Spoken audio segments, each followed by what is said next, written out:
Get ready for a boom with a view in the wasteland. Here are 7 things we wish we knew before playing Rage 2. Rage 2 isn't subtle. Rage 2 slams into your face like an invisible force field and then hands you a weapon that lets you snap your fingers and explode skulls at will. Bethesda's journey into the wasteland is a little more colourful this time around, but this is more of the same endless chaos of the original, and thankfully there's no need to catch up on the story. What you might need though is a few wasteland traveller tips, just to make the most of your trip. So from essential perks to the collectibles to keep an eye out for, here are 7 things we wish we knew before playing Rage 2.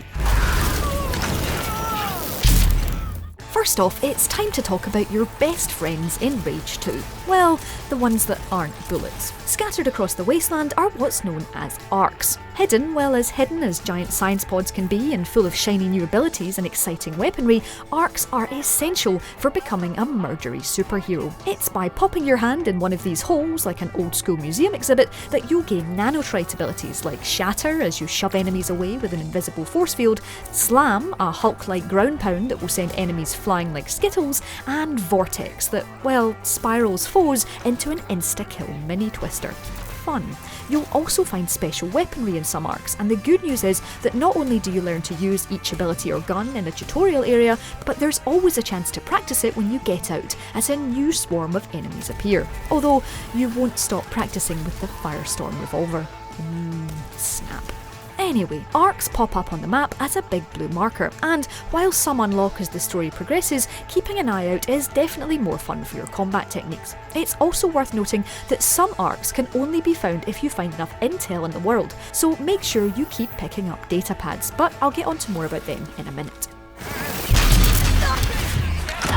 Next up, there's no shortage of currencies in Rage 2, but the shiny blue Filtrate that falls out of every enemy is absolutely key to levelling up.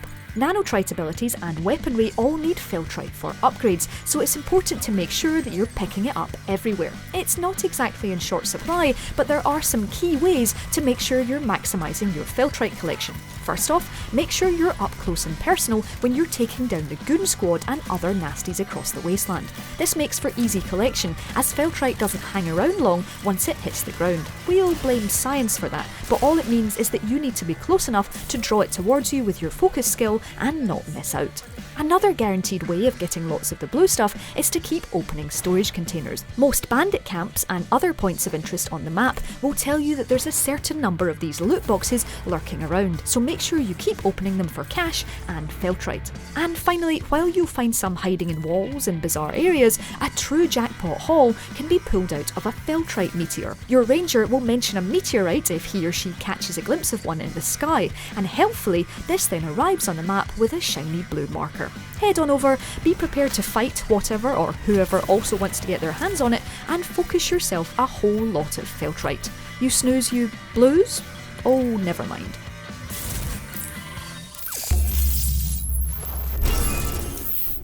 I'm not sure what it says about mental health in the wasteland, but Rage 2 is all about self-improvement. Amongst the many upgrade screens in your menu is the Projects section. It's here that you'll find tons of perks to upgrade with the project points that you earn from doing activities in the world. These are separated out into 3 different characters that you help out. Combat Specialist John Marshall, the creepy Dr. Kvasir, and Mayor Lusum, who's trying to keep power against the nefarious authority. Marshall's projects are all themed around your combat skills, and amongst other things, the Mayor can help reduce how many craftables you need and help you find convoys across the world. And finally, Dr. Kvasir is the one to upgrade quickly if you want to be able to track Filtrate and other items. While combat is obviously important and you can personalise your upgrades exactly to the way you want to fight, Kvasir's datapad and storage container radar come in seriously handy for looting areas completely. It's also important to note that while each of the 3 characters dish out points, you don't need to spend them on their own section, and you can invest across all of the different projects. Check in on the menu often and make sure you're spending, as these upgrades make a huge difference. Impressive. You think you can catch a bullet too? It's just not enough to be able to shatter a foe and send them spinning away. You want to be able to dissolve them if you're close enough, don't you?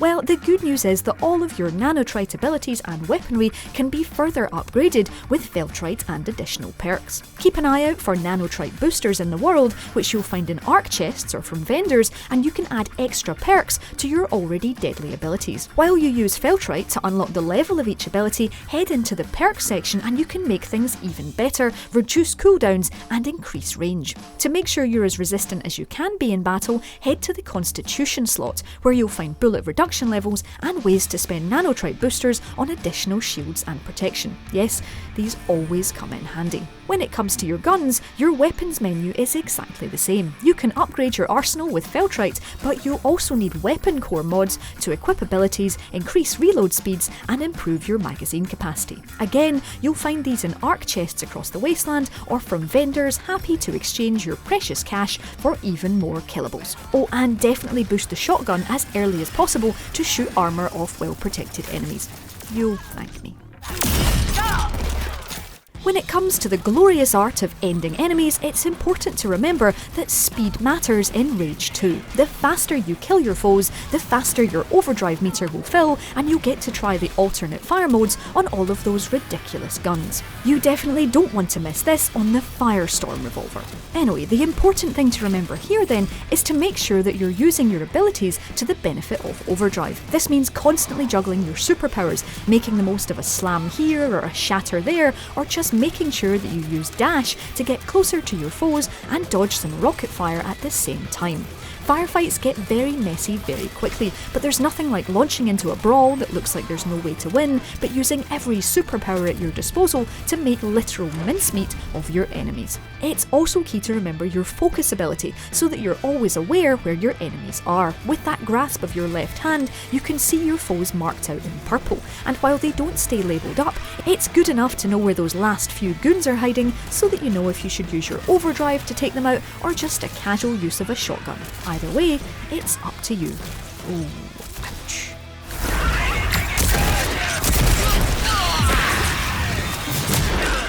If it wasn't already clear enough, Rage 2 is as much a game about picking things up as it is about detonating the noggins of enemies or throwing mutant dogs into the air. The wasteland is positively littered with stuff. Data pads are everywhere and vitally important for unlocking new activities on the map and finding intel on arcs you might have missed. Invest in Kvasir's project perk early and what looks like your own private Wi-Fi signal will light up pink when you're right on top of a data pad. Keep an eye on the tracker and you'll thank yourself later as you unlock even more murder tools. Now it's time not to underestimate the power of junk. Amongst other collectibles like explosive components for crafting, you'll find endless amounts of junk to collect. It might seem time consuming to smash every crate and pick up everything, but get back to a vendor and junk feels like money for literally nothing and means you can invest in important new tools like health infusion schematics to upgrade your medication. It's also important to note that you can augment yourself further by heading to the Cyberdock in Wellspring in the north of the map. Collect enough augmentation parts by taking down high-level bosses across the world, and you can improve your health and weapons by a small percentage. You can even reset your nanotrite abilities, for a fee of course. And finally, when it comes to picking things up, don't forget Mutant Spore. It sounds nice and juicy as you collect it, but that's not its only benefit. Take these squishy parts to the Mutant Bash TV gift shop and you can exchange it for Mutant Bash TV coins that can then be used to buy weapon skins. Of course, you could sell Mutant Spore for cash at Bloody Mary's in Wellspring, but it's fun to turn all of that gore in your pocket into something, well, pretty.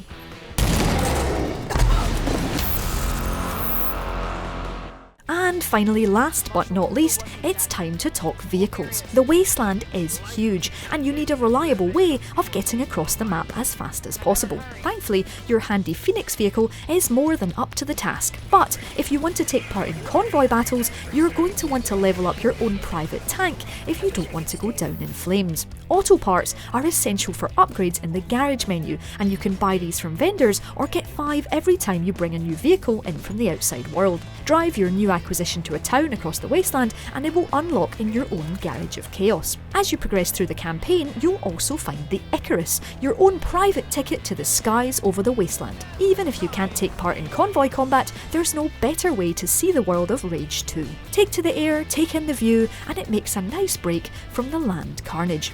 not that you'll be able to resist being away from it for long. So that's the 7 things we wish we knew before playing Rage 2. Let us know if you have any bonus tips in the comments below, drop us a like if you enjoyed this video, and don't forget to subscribe to Logitech G for more features just like this one. If you do already subscribe, remember to hit that notification bell so that you know when our next video lands.